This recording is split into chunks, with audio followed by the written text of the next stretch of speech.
তাহলে আজকে আমরা আবার নিউরন নিয়ে পড়ব। ঠিক আছে, খেয়াল করো, এই যে একটা মনে করো নিউরন,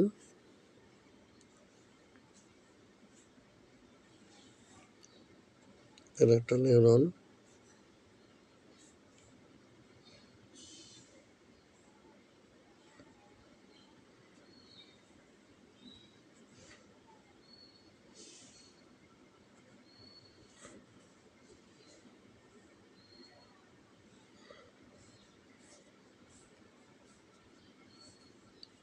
একজন তন্তু, এগুলো ধরো তো।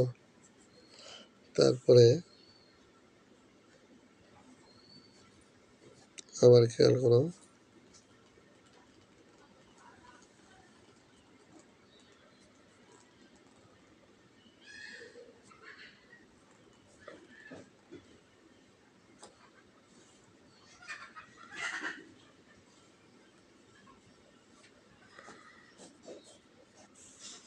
মানে একটা নিউরনের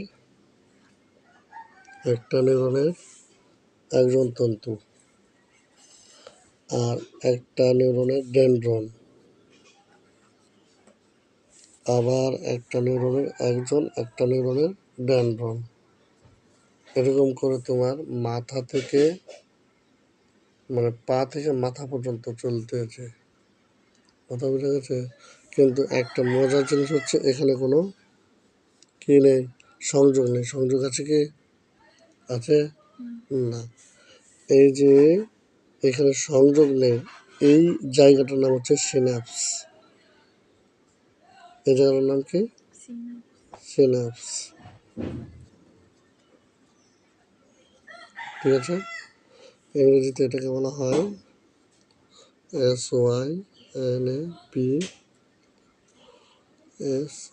সিনাপস। বুঝেছে? তো কি হয়, যখন কাউকে একটা মশা কামড় দেয় বা সে কোনো চিন্তা করে, কোনো বই পড়ে, তখন তার ধারণাটা এই পর্যন্ত যাওয়ার পরে এই যেগুলো আছে এগুলো হলে এমন করে নড়ে। ঠিক আছে, আর এগুলোও এদিকে আবার নড়ে। ঠিক আছে, এই নড়ার মধ্যেই এখান থেকে এখানে তথ্য ট্রান্সফার হয়ে যায়। এরকম করতে করতে মস্তিষ্ক পর্যন্ত গিয়ে পৌঁছায়। এই যে আমি এখন কথা বলতেছি, তুমি আমার দিকে তাকাচ্ছ, বুঝতেছি, সব কিছু কাজ নিয়ন্ত্রণ করতেছে এই নিউরনগুলো এই পদ্ধতিতে। ঠিক আছে, এরা কি করে, কিছু উদ্দীপনা নিয়ে সেগুলোকে মস্তিষ্কে নিয়ে যায়, মানে আমাদের ব্রেনে নিয়ে যায়।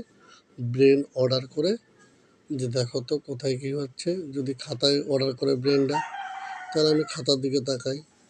যদি একটা মশা কামড় দেয় ব্রেনটা, তাহলে অর্ডার করে তুমি হাতে তাকাও, হাতের মধ্যে একটা বাড়ি দিই।